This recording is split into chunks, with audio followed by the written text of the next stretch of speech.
Perfect. Can we move on to the next speaker? And Tim, behind the scenes, I've swapped you with yeah, sure. Oleksandr, just because that's kind of mix up the voices a little bit. So Oleksandr, Yep. are you okay to yeah, I'm ready. what you've got? Excellent. Lovely. I will share my screen first. Okay. So I have few jokes. First of all, it will be totally improvised. So my name is Oleksandr. I'm from Ukraine. Yeah, I've been programming for like 17 years, like from ninth grade in Pascal. Yeah, and it will be a really small talk about my project. Here's the joke.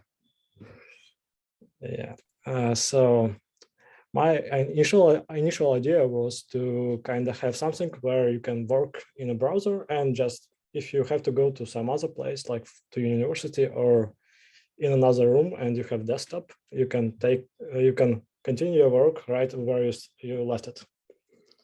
Well, back then I did not have a laptop, so couldn't take just laptop with me, and that's all. Yes, so it's still work in progress, and I have my spot in October to show a full demo of it, but I'm not sure if I will have like something to show like for 40 minutes. I'm not sure about this. So it's Smalltalk ID inspired, and you can see it's Lisp. But Lisp where you don't have to put any parentheses. Oh. Yeah, so it's like you can actually turn off them here because you don't have any actually idents either, because it's all projectional editor. So what you can do is like you can type first function what you'd like to have, and then you go to check like, what can I check here, like 10 less than 15. It's already true, you don't have to evaluate it. And then you return something like 24. And else you can also specify, but it's already like constant expression, so you don't need else branch to be filled actually. And what else? So it's a canvas here. You can pan around with your mouse, or if you have Mac, you can just use a scroll gesture like it says here. And then you can open definition like here. And you can open more definitions, and they will just spread around. So you don't have to manually adjust them. And you cannot actually do right now. You cannot adjust them. Yeah. And wow. What you can do else you can create a functions. Oh yeah, one cool thing I actually, I like this quote the most: premature optimization is the root of all evil, by different authors, but here I say it's certain or I'm sorry. That's right, yeah. Yes. Yeah, so here you can specify a parameter, like I'm not sure, like it will be x, and then return like x plus 10. It's a little bit of pre-parsing, so you don't have to manually, but you manually put operation first, then parameters. But you can, if you type plus, and then you have parameters a, and you can 25, and b, let b, like times, and x and x. Nice. And here it's Robert. What? Nice. And let's say 10. So it just creates a small closure. Then it fills dictionary of parameters, and here you can like small implementation of interpreter, which I wrote in JavaScript. And yeah, it runs right away in an interpreter mode here. Also, I was working on creating records. Like, oh, you have a data here. Because I was inspired by Smalltalk, I put all core authors of Smalltalk here as a reminder of people who were involved in such in creation of such great language. Yeah, and here you can put email and specify type and etc. But it's like currently I actually switched to another variant of records. It's RDF, resource descriptive framework, and it's still in progress. I did not publish it yet, but you can have like this RDF entry and specify name like me, and like you can specify any predicate like born in, and then I can specify that I was born in Kharkiv, Ukraine, and like email, etc., or studied. Like you can do this in the style of wiki, like studied like applied mathematics. And then you can actually open each definition, and you can add extra statements to predicates and to entries also. And each of them, actually, you can search for a statement, and it will be a RDF statement. Last one, for example, and it has like ID, object ID, and I did not actually add it here. Predicate ID, but it will be here sometime in the future. Yes, so what else I can show? I can look at my plan here. And yeah, so it's like personal knowledge graph. You can create and interlink data, and it's slightly like Prolog-ish. So you could create some predicates that generate other data. And these predicates, it can be like such small functions like here, or any kind of functions. Still work in progress, still have much to do. And I also like to have built-in version control here. Neat. Yeah. That's it.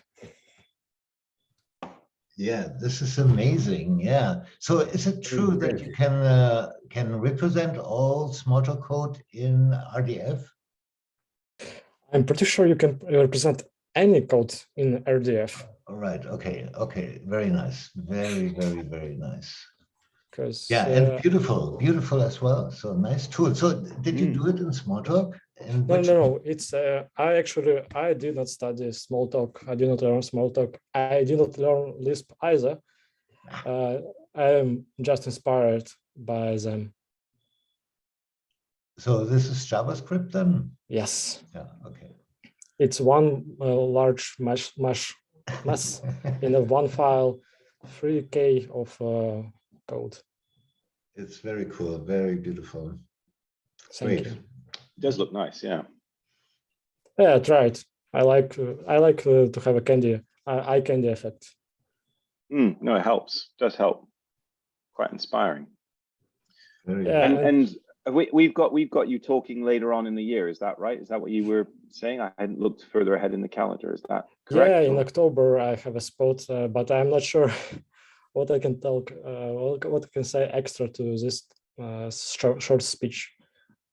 I think we can perhaps dig in a little bit more, and you can use this as a way to brainstorm. Just show us how you've implemented some stuff and things that you're struggling with. We can dig in a little bit more. So yeah, no, it's part of this is to encourage the future talks as well. Yeah. Do we have any other questions for Oleksandr? If not, I'll move on to next on the list. One moment, please. I can add that actually you can scrap all my code for Lisp, my language, like Lisp inspired, and you can probably put any language here So like in a canvas style. Yep. Yes. I have a quick question. So it seems to be like a structure editor in a way. So do you need to do some sort of type inference, or how are you presenting the options that you can type? No?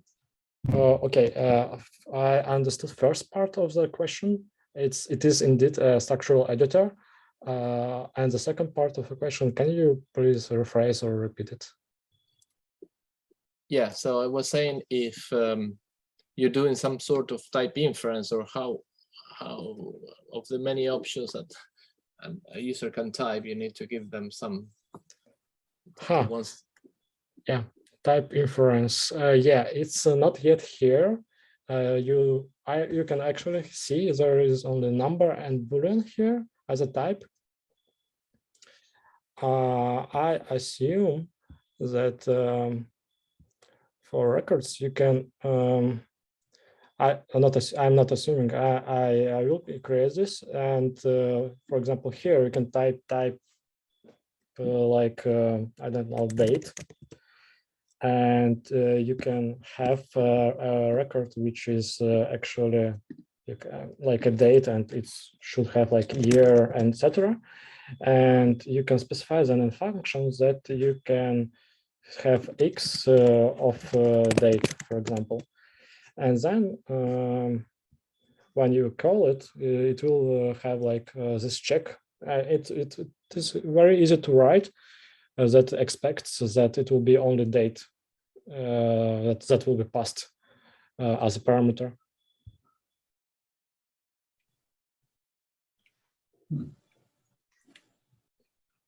Yeah, it's like super easy to do when you have a structure editor.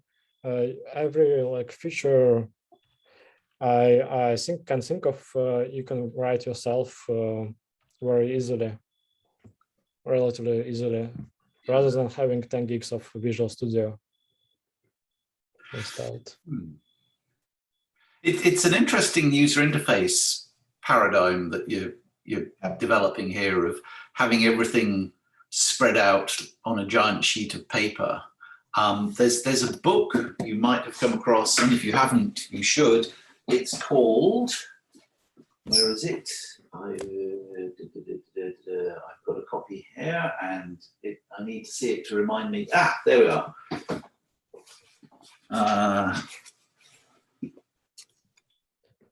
Oh, the human interface.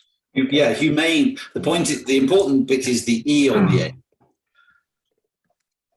Yeah, Humane means not mean, You've missed nasty, the E on the not end. awful to use, Yeah. Wow. good for people.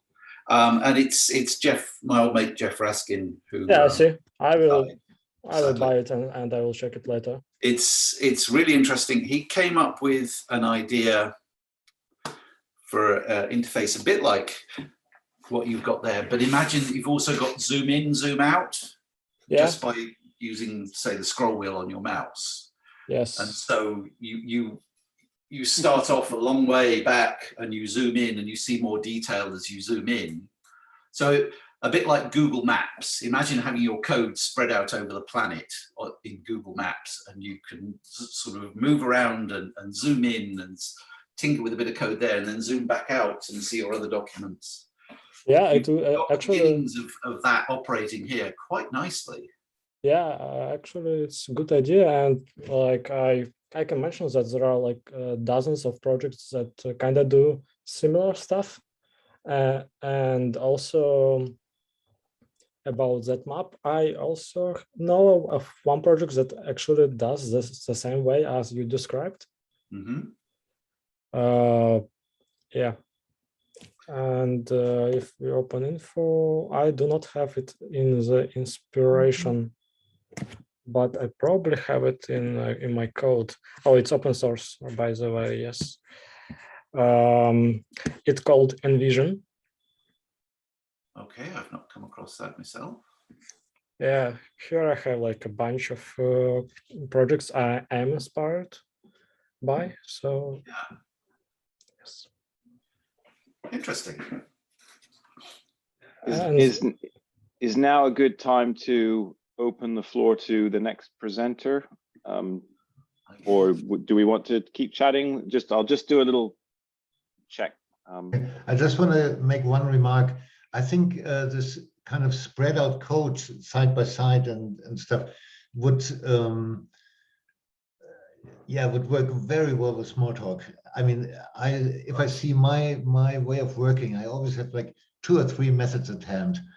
Maybe another class hierarchy somewhere, but basically I need them at the same time inside, right? And this is just wonderful. Yeah. In positions where you know where they are as well. So it's that one's on the left, that one's on the right. I noticed that too. Yeah.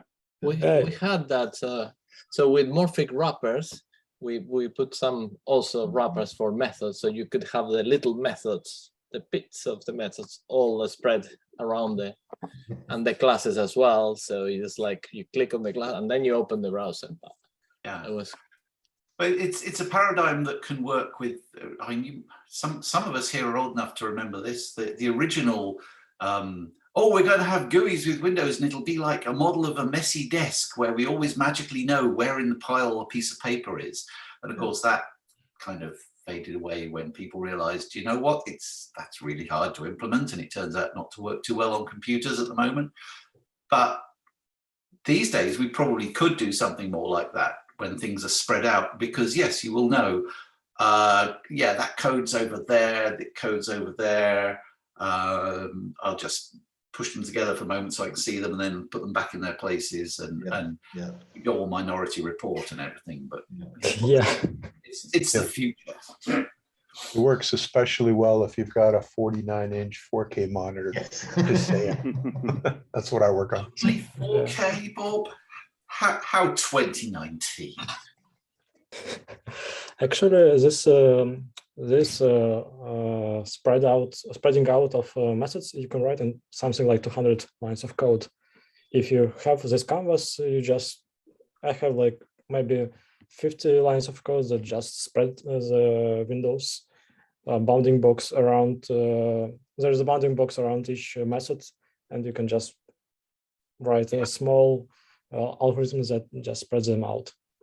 Yeah. Lovely. That's really it. Thank you. It does sound like by October. Yeah, exactly. When we get you back in October, I'm sure there's lots more that we could talk about. So thank you.